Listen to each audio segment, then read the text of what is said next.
Need to create an online form but aren't sure where to start? Well, in this video, I'll show you exactly how to create forms with Fillout from beginning to end. Whether you're building a contact form, survey, registration form, or application, this guide will help you get everything set up quickly. First, open the Fillout website and sign into your account. If you're new to the platform, create a free account using your email address or another available sign-in option before continuing.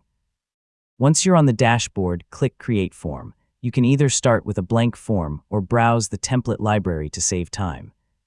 You know, templates are a great option if you're creating something like an event registration form, customer survey, job application, or feedback form. Now begin building your form by adding the questions you need.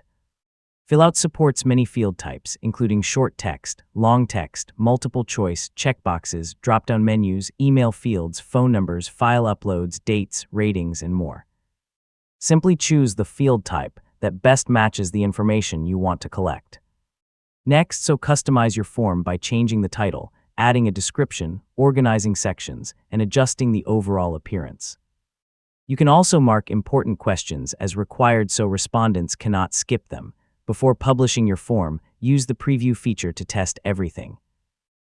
Complete the form yourself, verify that every question works correctly, and make sure the overall layout looks clean on both desktop and mobile devices. When you're happy with your form, click the Share button. You can copy a public link, embed the form into your website, or use any other sharing options available in your account. Once shared, people can immediately begin submitting responses. And that's it. You've successfully created a professional form with Fillout. If this tutorial helped you, don't forget to like the video, subscribe for more simple technology guides, and thanks so much for watching.